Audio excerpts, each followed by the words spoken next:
Olá, você que nos acompanha aqui pela TV 61, pelo Expresso 61. Estamos começando mais um programa, O Direito Achado na Rua, e hoje um programa especial porque eu recebo aqui o coordenador do Grupo de Estudos O Direito Achado na Rua, professor José Geraldo de Souza Júnior. Como vai, professor? Tudo bem?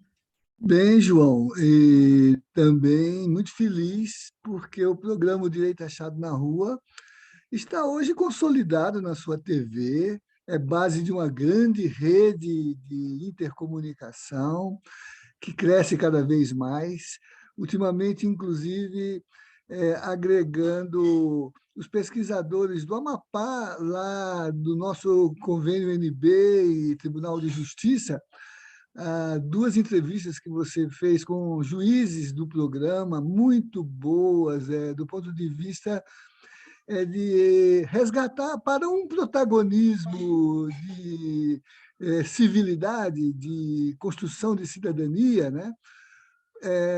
Indivíduos que estão em corporações e que pareciam tão distantes da vida real, da vida é, ó, ó, concreta, né? Do mundo da vida, como se diz, né?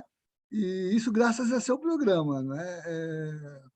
O serviço que você oferece como jornalista e como uma comunicação consciente é muito importante, né? É uma alegria poder, com o Direito Achado na Rua, participar dessa sua pauta, dessa sua agenda. Muito bom dia, ou boa tarde, ou boa noite, né? Ou boa madrugada, né? Dependendo da É, hora que o pessoal... Professor, é satisfação enorme minha, né?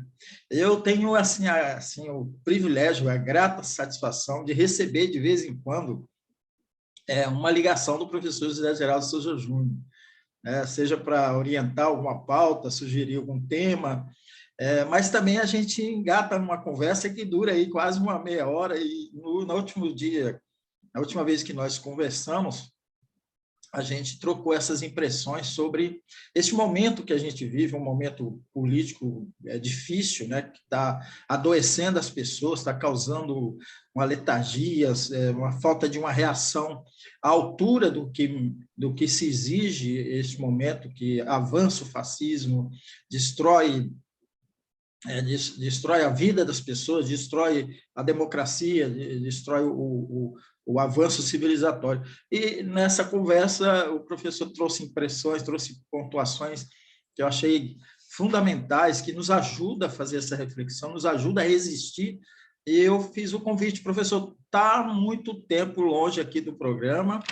Ele participou de uma série que a gente fez no início, depois retomamos, ele fez a abertura. E eu falei, professor, está na hora de voltar, vamos lá falar justamente sobre esse tema. E o tema, aqui o professor trouxe até mandou aqui uma frase, um texto que eu acho que resume muito bem o que a gente vai conversar aqui. Num mundo apequenado, em que se dissolvem os valores, em que se perde qualidade, não podemos deslizar em direção ao abismo do engaçamento ético, rebaixando nossa consciência a de gado no matadouro, que intui seu fim sem reagir. Professor José Geraldo, de certa forma, nós estamos vivendo isso, não é? sim, esse enunciado que você fez,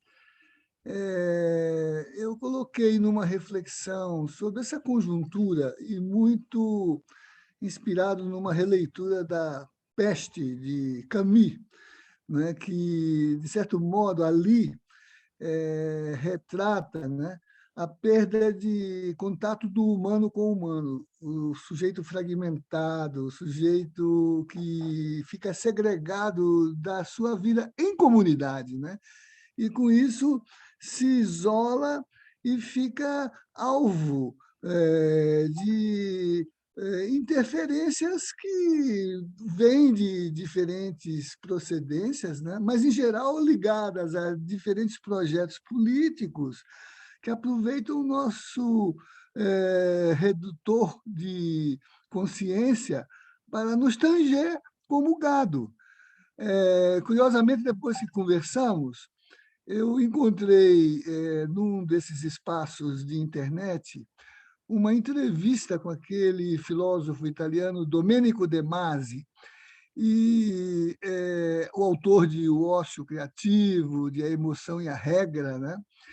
E nessa entrevista, em algum momento, ele pensava no contexto geral, mas direcionou para o Brasil e para a conjuntura, e se referiu a essa experiência que a gente está vivendo hoje de infantilização, de coisificação, e que ele chamou de, como você gosta de dizer, né?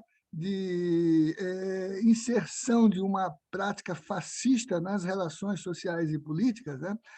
Que ele diz assim, é vizinha da ditadura, e a gente tem visto, né, práticas bastante próximas daquilo que é a modalidade da ação política nas ditaduras, né? E aí ele disse, e vocês, como se referindo ao Brasil, né, vivem um momento de rebaixamento da inteligência. Quer dizer, a ditadura produz isso, produz um rebaixamento da inteligência, né? Porque amortece a nossa capacidade crítica e aí nós somos capturados por representações de realidade de mundo, né, que desviam a nossa percepção daquilo que é essencial para construir a vida decente, a vida digna, a vida enquanto projeto de sociedade, né? Eu li a entrevista também, professor, e eu achei muito interessante e deparei com essa coincidência do que a gente tinha conversado dias atrás e os pontos que ele traz. E um dos pontos que ele traz é justamente esse retrocesso nos temas, né, nas pautas. Né? A gente está retrocedendo para a Idade Média, para o século XIX, temas que já estavam, que a gente não tinha necessidade mais de debater, porque já estava consolidado na civilização, né? Nos tempos modernos, nos tempos contemporâneos, a gente já tem isso como... A gente não precisa voltar a falar de temas, né, como... enfim, tem várias questões, né, que se coloca e que a gente fica se perdendo, voltando a tentar resgatar, né, sair lá da barbárie, sair lá da Idade Média, trazer esse sistema para cá e a gente se sente puxado novamente para retroceder. Né? Então, ele trouxe esse ponto que eu achei muito interessante também. É verdade. E, no nosso caso, com um agravante, é que, ainda que, eventualmente, mesmo quem conduz projetos que não tem interesse de elevar a qualidade de vida da sociedade, porque estão encartados em estratégias que às vezes nos ultrapassam, por exemplo, essas do neoliberalismo, que é uma ação de característica global, né? Porque se trata de um programa de acumulação e que, no fundo, ultrapassa fronteiras, porque o que está em causa é drenar a produção da riqueza social, alienando os produtores da riqueza social, que são os povos, são os organismos de trabalhadores, né? Para a acumulação egoísta, né, de uma financiarização, né, que não tem nenhum compromisso com nação, com povo, com país. Né? É um sistema, né? É um sistema que é profundo do ponto de vista da gestão política dos interesses globais, né?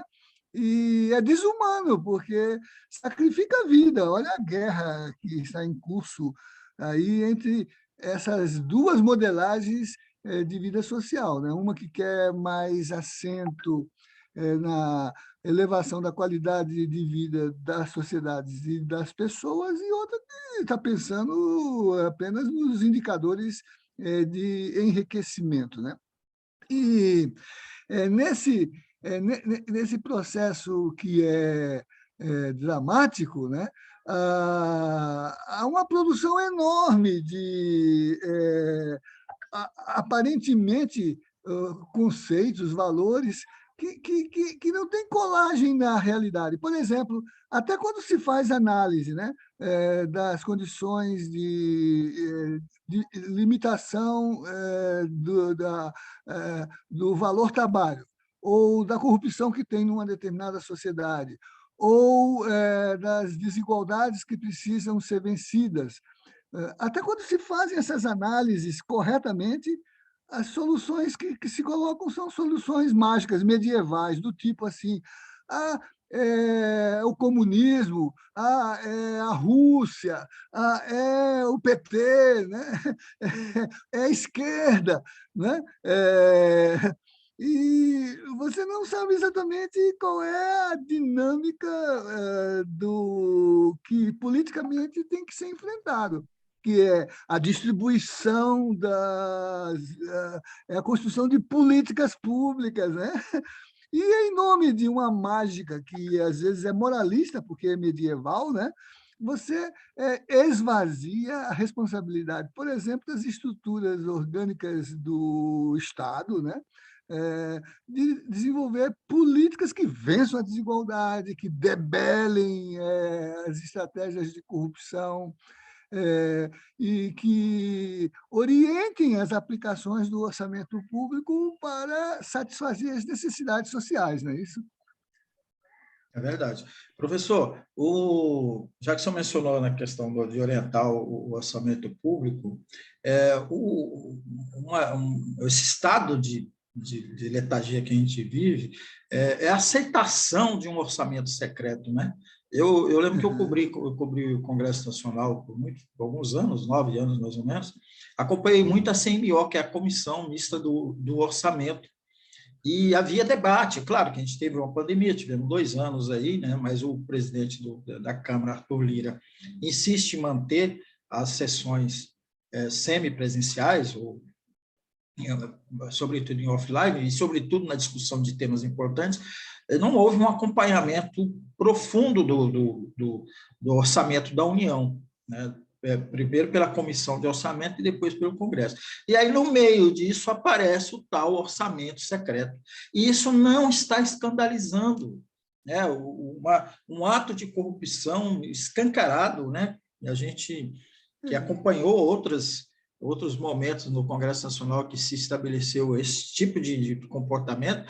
Esse é um comportamento, é uma decisão que o governo Bolsonaro tomou, e que é um ato, é um escândalo, é a corrupção assim em estado bruto. E isso não move, parece não mover, inclusive, congressistas, progressistas, democratas de esquerda, e isso faz parte também dessa situação, professor, eu estou usando muito a palavra, né, letargia, né?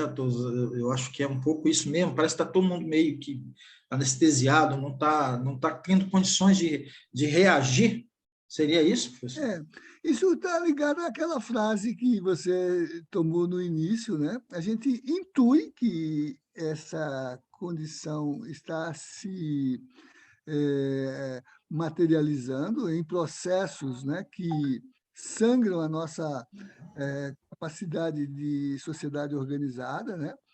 Mas, aparentemente, a gente não tem disponibilidade de meios para a reação. Claro que isso repercute no meio sindical, nas disposições da sociedade civil, né? Na vida comunitária, mas falta um mediador interpretativo e educador que cultive na nossa consciência a percepção do dano social que isso provoca, né? Por exemplo, a pauta do debate ampliado na sociedade, que, em geral, é feita pelos meios de comunicação, né?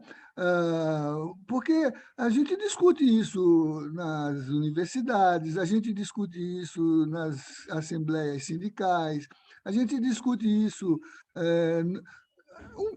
um pouco nos espaços paroquiais, por exemplo, quando as igrejas se ocupam de trabalhar a dimensão da educação para a cidadania, né? A gente ocupa, embora também aí nem sempre com muito vigor. Essa semana, reunidos já em sua assembleia, a 59ª, os bispos fizeram, antes de ontem, né, uma nota ao povo brasileiro, e na nota, entre os aspectos de análise dos dramas da conjuntura, que vem da guerra em configuração global, mas da pandemia em configuração planetária, né? E eles destacaram duas ameaças que prevalecem na sociedade hoje, né? A primeira, eles disseram, é a manipulação religiosa protagonizada tanto por alguns políticos como por alguns religiosos, que coloca em prática um projeto de poder sem afinidade com os valores do Evangelho de Jesus Cristo.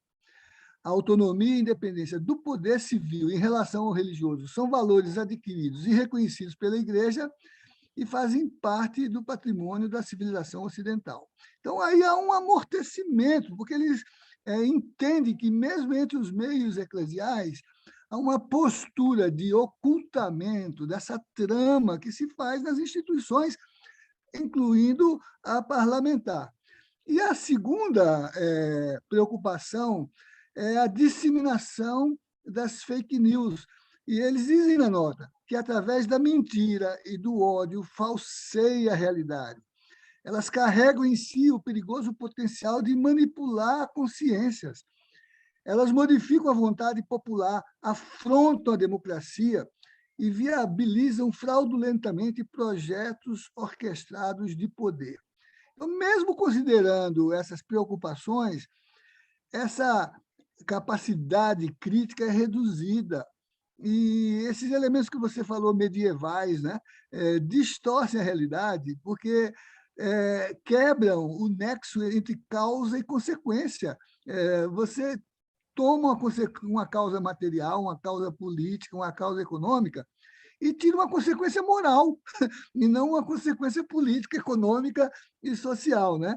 Então, no parlamento tem uma oposição, mas ela é amortecida por uma maioria inserida nesse projeto, que faz do orçamento o seu botim.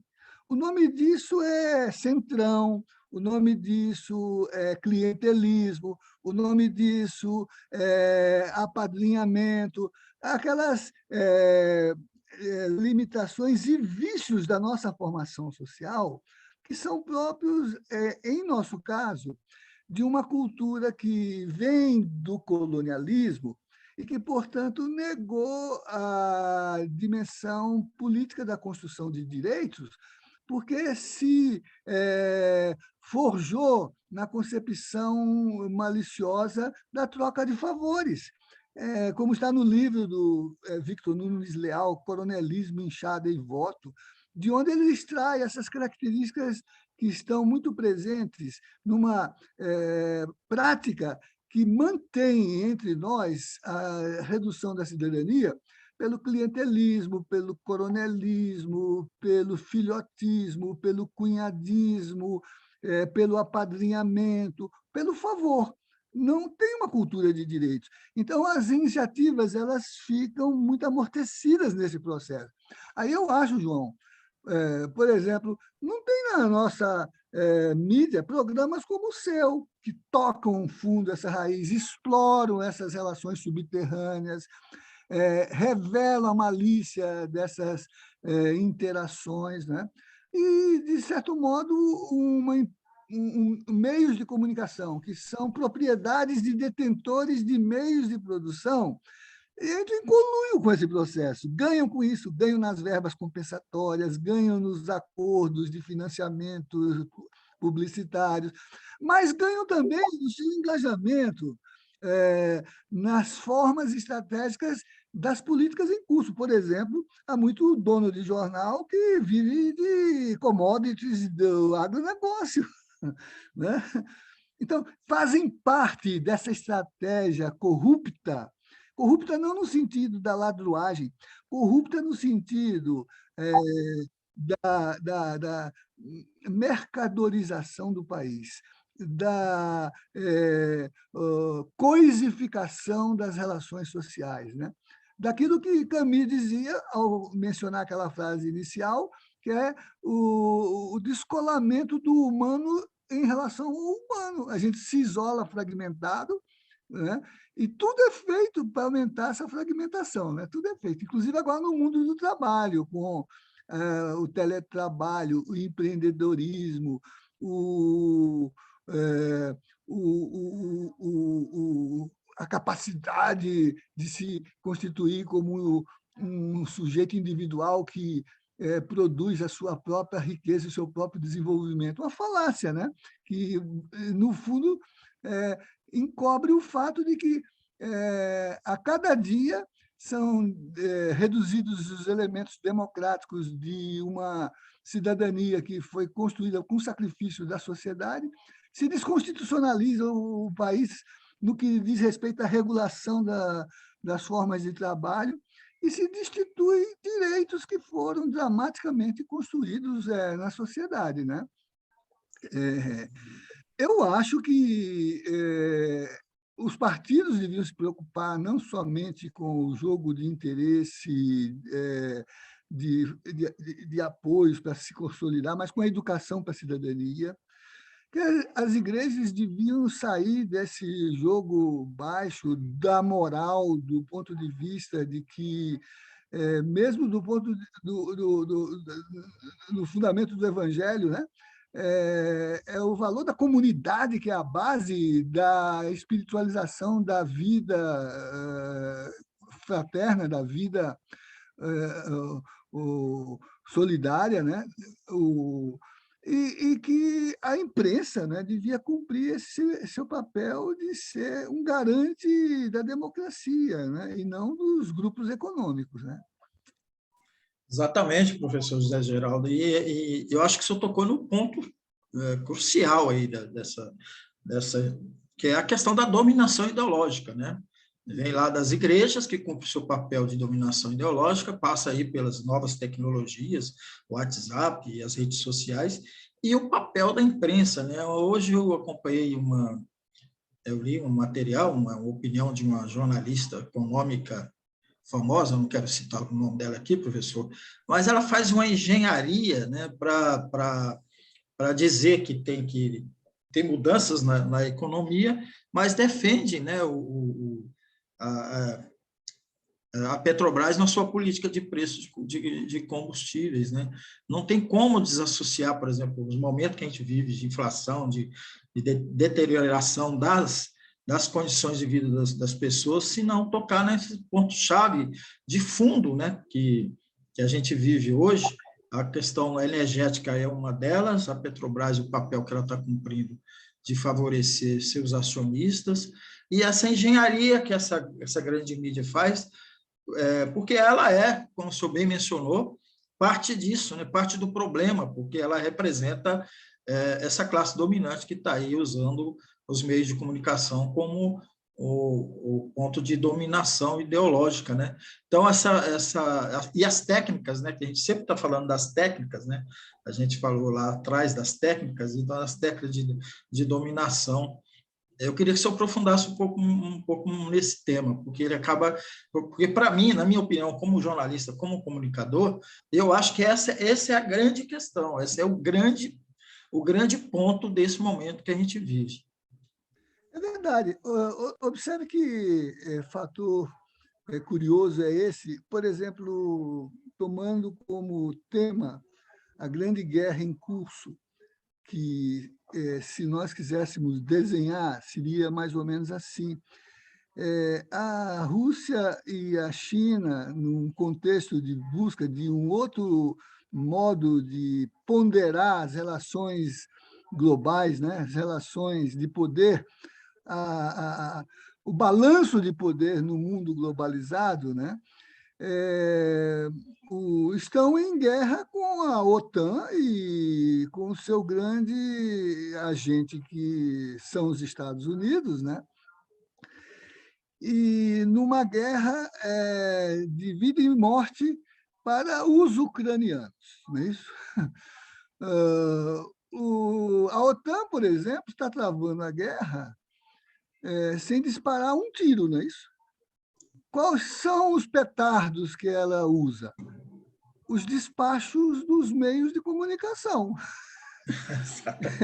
Não é? Ela utiliza, né, os editoriais, os despachos dos meios de comunicação para satanizar Putin, para trazer a ameaça do perigo comunista, como se ainda existisse uma característica ideológica inscrita, por exemplo, no caso tanto de China como de Rússia, né, de uma expressão daquele comunismo que Marx pensou, né,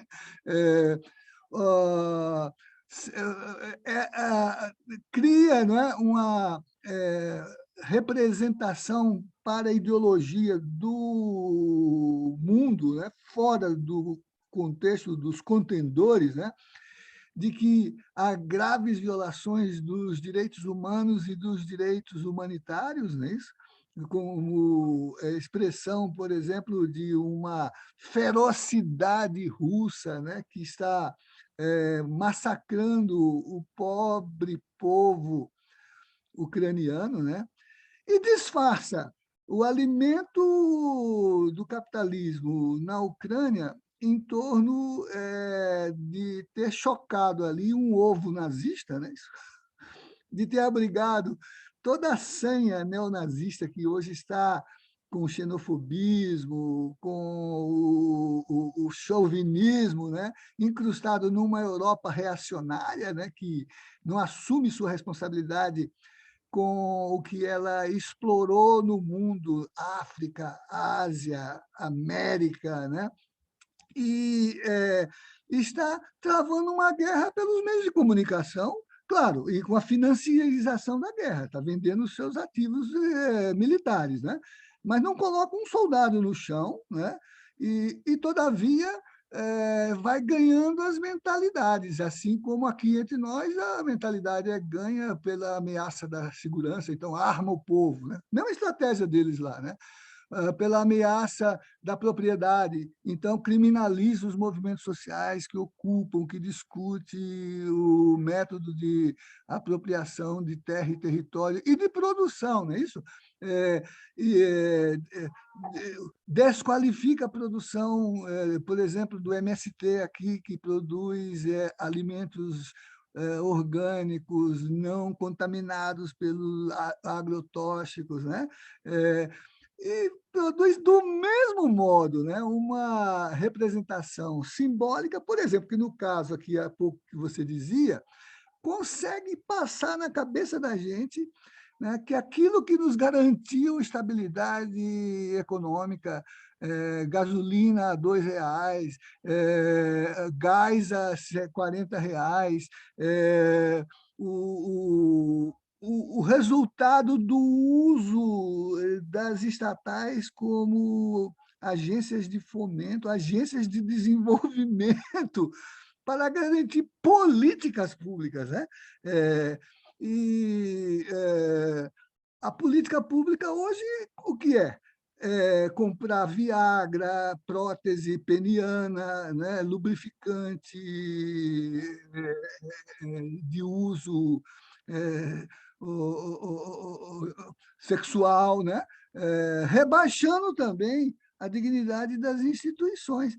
E a gente apoia, a gente serra o galho no qual a gente está sentado, né? E diz assim, privatiza tudo, né? E não se dá conta de que, ao privatizar tudo, a gente estanca a fonte que garantia para nós políticas públicas de acesso a crédito, acesso a território, acesso à educação, acesso à saúde, né? Já privatizaram o Petrobras, as agências energéticas, agora querem privatizar as de saúde, como o SUS, não é isso? É isso, professor. Tudo isso fundamentado não em teorias econômicas, mas em editoriais dos jornais né? Que passam a ser Exatamente. o diário oficial do neoliberalismo. Né? Exatamente, né? E a gente percebe que faliu, né? O que está, o senhor mencionou o conflito lá na Ucrânia, que na verdade é uma guerra terceirizada, né? É uma Isso é guerra, terceirizado, né? exatamente. Em que os E ela é, americanos combatem até o último ucraniano, né?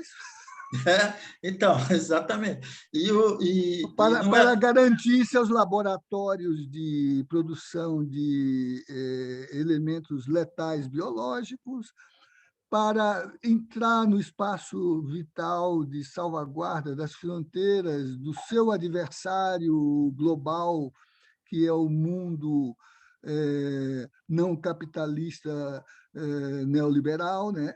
E Uhum. para manter a sua hegemonia como o definidor da distribuição dos recursos de salvaguarda desse sistema, o petróleo do Irã, o petróleo da Venezuela, o pré-sal do Brasil, né?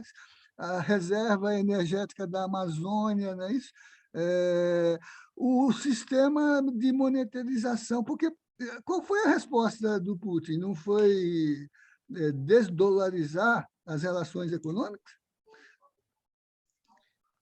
Exatamente, professor. Exatamente. Eu acho que essa guerra ela é a guerra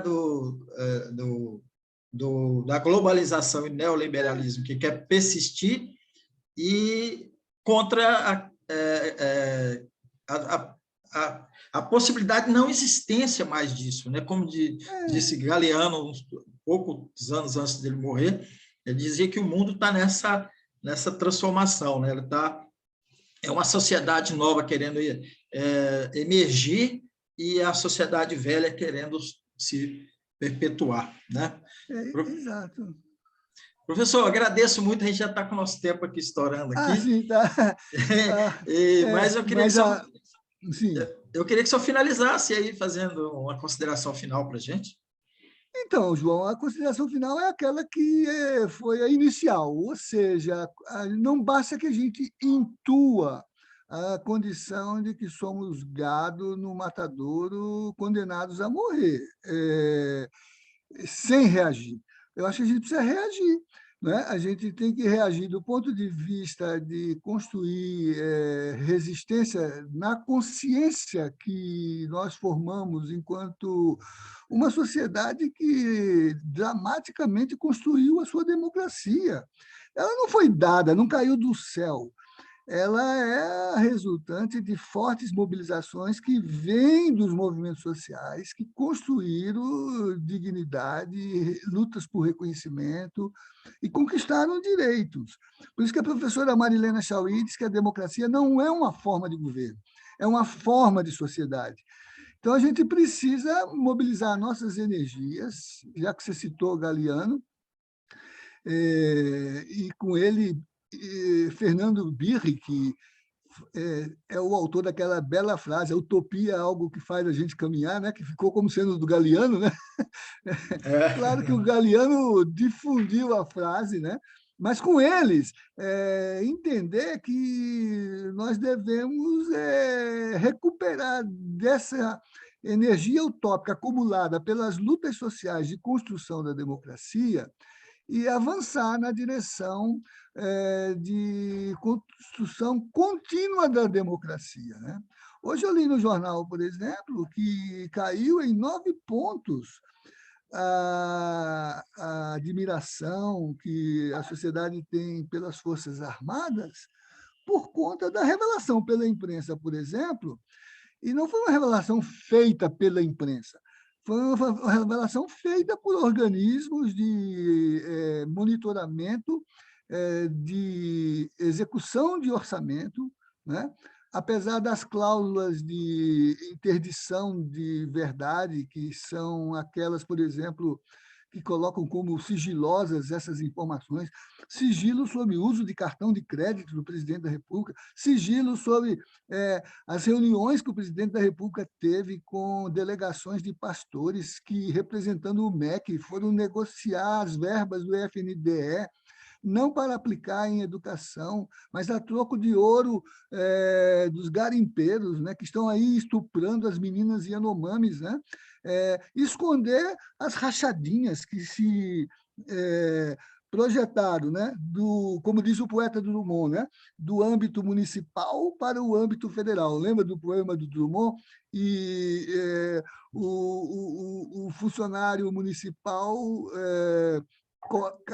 coça o seu nariz, que o federal tira como se fosse ouro, né, da narina, né? E transformou a grande política pública hoje em uma rachadinha. Né? Então, temos que reagir, né? E reagir assim, mobilizando as nossas consciências e a nossa intercomunicação. E se a imprensa grande está vendida, porque não conseguimos construir os mecanismos democráticos de controle que a Constituição prevê, que é controle democrático, não é controle da opinião, é controle democrático, né? Pelo menos a gente fortaleça a mídia independente, que está prestando esse enorme serviço, né, de escarafunchar essas tramas que se dão no orçamento, nas relações indecentes, que aqui e ali, por exemplo, a gente só descobriu esse lawfare pelos registros do Intercept. Né? Não foi nenhuma grande... nós não temos o Watergate aqui, não temos um jornalismo de grande mídia, por exemplo, que vivencia a experiência da investigação para desnudar as tramas antidemocráticas e antipovo que se dão nesse sistema de apropriação da estrutura de poder para drenar recursos do orçamento para o ganho privado. Não temos. Então, temos que fortalecer a mídia independente, né, para construir essas agendas, essa pauta, como a do seu programa, né, da sua TV, né,